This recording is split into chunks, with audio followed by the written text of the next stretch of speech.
We're living in unprecedented times. We saw with our own eyes the fall of the tyrannical, brutal regime of Bashar al-Assad. A regime that people were let out of prison. They never thought they would see light. They couldn't believe it. They were in shock. They never thought this would happen in their lifetime. And from the lens of Jewish history and from the lens of the sages of the Jewish people, it's interesting to note the significance of Damascus in the history and destiny of the Jewish people. We pointed out in an earlier class that the Navi Zechariah predicts in the 9th chapter that V'Damasek menuchasai, that ultimately the influence of the Beis Hamikdash will be felt all the way to Damascus, like the Medrash teaches us, that Yerushalayim will spread all the way to Damascus. This may not just mean that Israel will actually expand till Damascus, but as the Mari Kara explains that pasuk, the influence of the Beis Hamikdash will be felt all the way in Damascus. So what I would like to share with you is the amazing account of one of the greatest all-time Chachamim, who many are unfamiliar, is actually buried in Damascus. Rabbeinu Chaim Vital, the primary disciple of Ari, is buried in Damascus. He was nifter and buried on the 30th day of Nisan, and his son Rav Shmuel testified that his father said before he passed away, "Don't be afraid of anything. Whatever you want, you'll ask from me in the kever, and I'll answer you." And says Rav Shmuel, the son of Rav Chaim Vital, "That's what I do." Rav Avram Chamra Shlita, the previous rabbi of Syria, he recounted that the Syrians wanted to build a highway in Damascus, so they had no choice. They had to move the kever of Rav Chaim Vital. And at the time, the Rav in Damascus was Rav Nisim Indibo HaKohen, and he tried to make all kinds of efforts with the government, and when he was unsuccessful, he gave license to the Chevra Kadisha that as soon as they want to dig for the highway, then and only then move the kever. But don't do it before, only when less bereira, when there's no choice. But since Reb Chaim Vital commanded to be buried in that place, they moved him just a few meters from where he was. A few years passed, and the Syrians wanted to expand the thoroughfare, and they had to clear out the entire cemetery, and Rabbi Avram Chamra had to move the kever together with his students, of the students of Reb Chaim Vital who were buried with him. At the time, they had to move him to a new cemetery, about a half a kilometer from the old cemetery. They built a new building on top of it, and at the time, many Jews in Syria came to escort the Atzamos of Reb Chaim Vital to the new cemetery. Rav Chamra Shlita testified that even though it was a very, very hot day that day, but at the time of the Levaya, very strong winds blew, and the heavens became overcast with clouds to cool off the area. Amazingly, the heir apparent, the son of the king of Syria of the time, was killed in a car accident on the highway that was built when they had to move Reb Chaim Vital. Now Reb Chaim Vital's matzeva was repositioned to the new cemetery, first to the second location and then to the new cemetery. And the Mekubalim say that when the Arizal said before he passed away, "If you will be Zoicha, I will come to you again," what that means is the Ari indeed came again. The Ari was Nisgalgal as the Rashash, Rav Shalom Sharabi.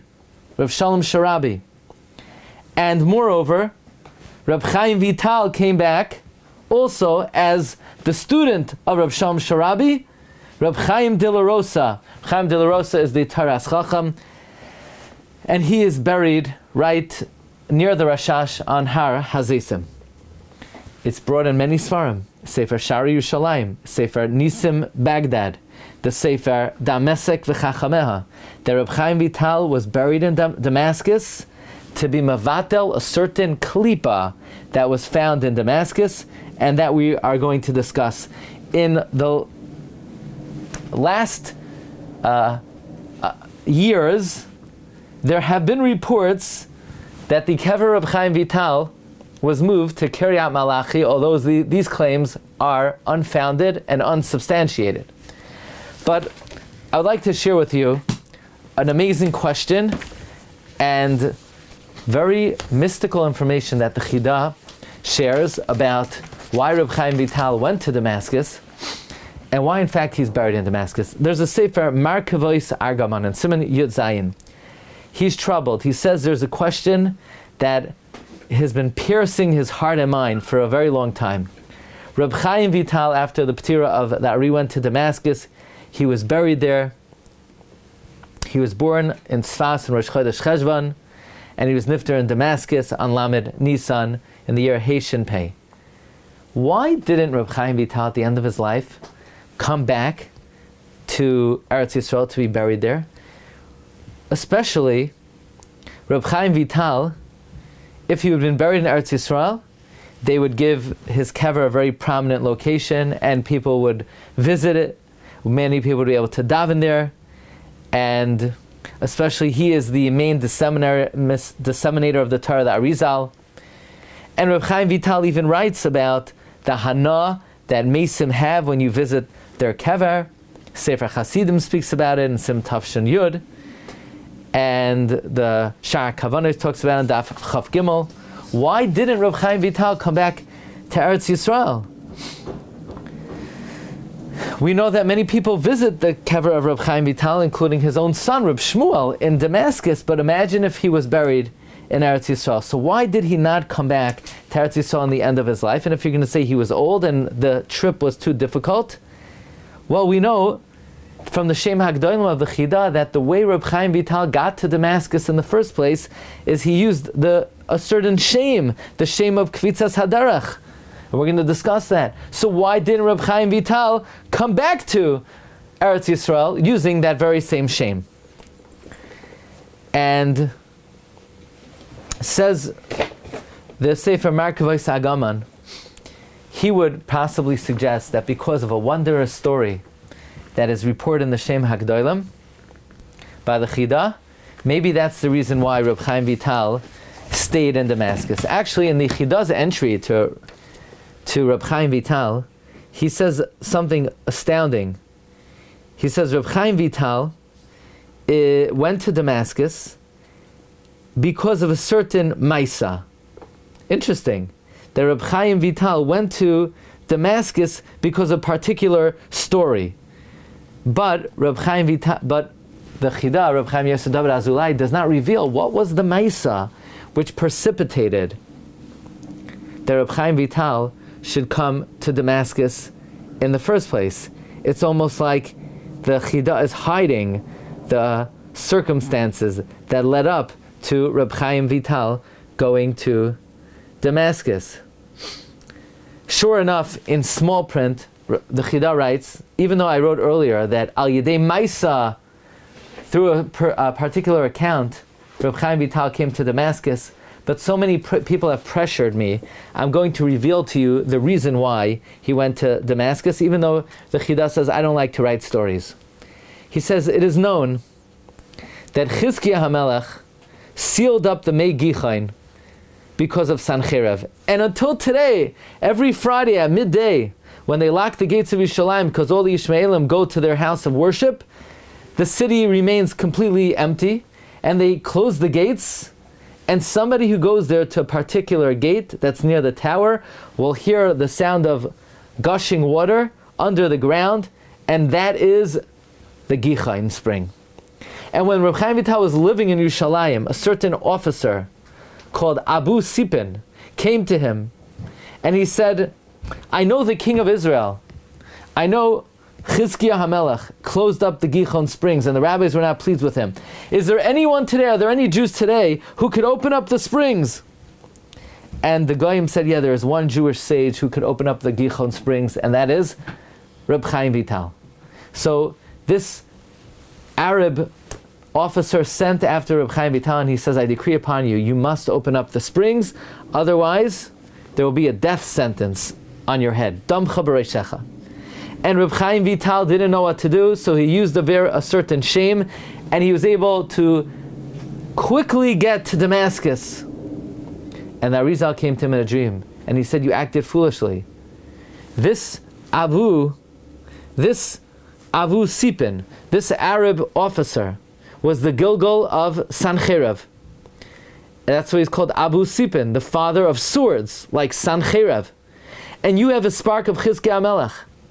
And you acted wrongly by sealing up the Gihon Springs. This was the opportune time to be Masakin and to open up the Gihon Springs. You didn't do correctly in the first place. And Reb Chaim Vital responded, well, the reason I didn't want to open up the springs is I didn't want to use the Shemos of Hashem that it would take to open up the springs. And Arizal said, if you would not have used the shame to get to Damascus, I would have been quiet. But because you used the shame to get to Damascus, you should have used it to open up the spring. And it would have been a great Kiddush Hashem. So Reb Chaim Vital says, no problem, I'll come back to Damascus. I'll come back to Yerushalayim to open it. The Arizal says, Chalav Shaita v'lav Zimna. The time is up. You didn't capitalize on the time, and you lost the opportunity. Oyem v'noira. What an amazing story. So says the Sefer Markavos Argaman, that maybe the reason why Reb Chaim Vital did not come back to Yerushalayim, to Eretz Yisrael, is because he did not want to use the Shemos improperly.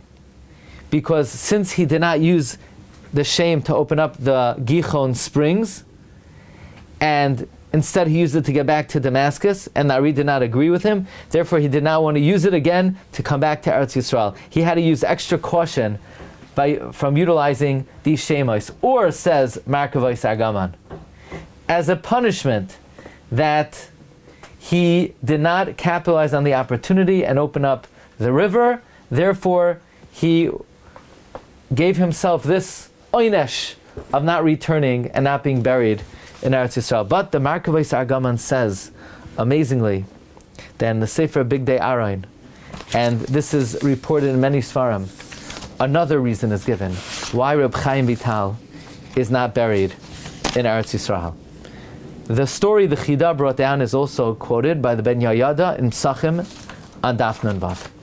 But there's another stirring account.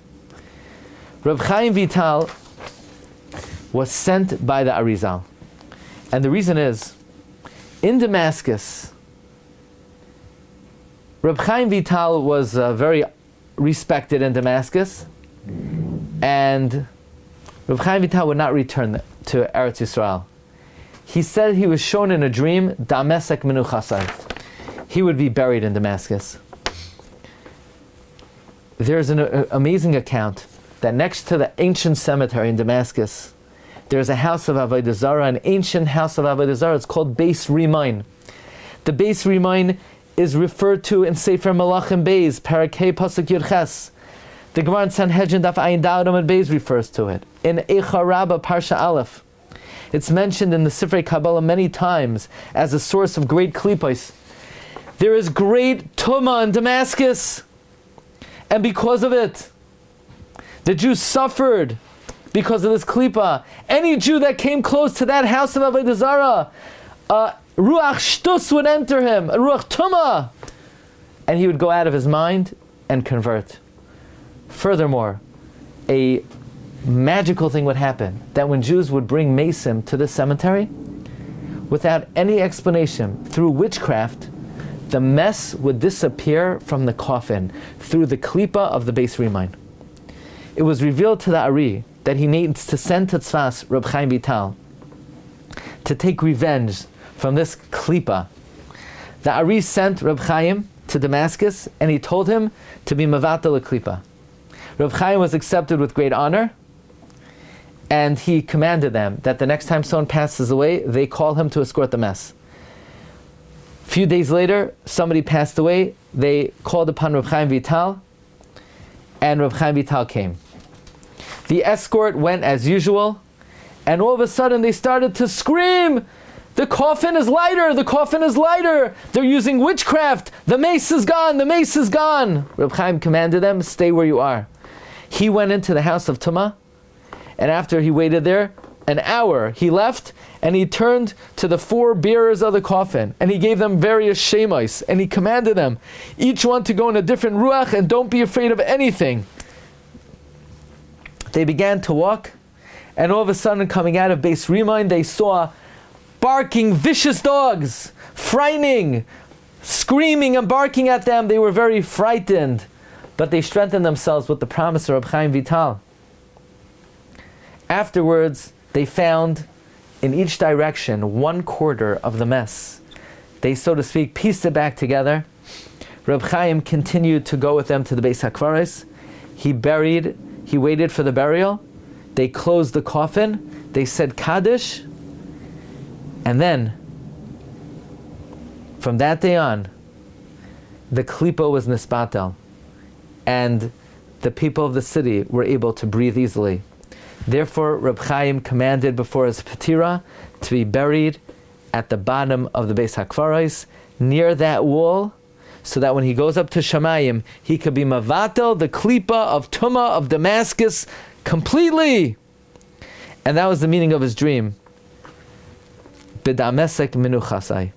On his kever, it's written, Ha'even hazois matseva, kfuras chad mibnei aliyah, denihirin leishvila dishmaya, keben azeh b'shuke detvaria. This is one of the reasons Reb Chaim Vital is buried in Damascus. But based on the tradition, that when Mashiach comes, the influence of Yerushalayim will be felt all the way till Damascus. And as we know, the Zohar teaches that in the merit of the mystical works of Torah, it will usher in the Mashiach. So perhaps Reb Chaim Vital is the guardian to ensure the day will come that the Kedusha of Yerushalayim will extend, and the force and the influence of Yerushalayim will extend all the way to Makkah Menuchasai in Damascus. And this week we began to see the beginning of the fruition of this great prophecy of the Navi Zechariah Paraktes. Wishing everyone bracha v'hatzlacha.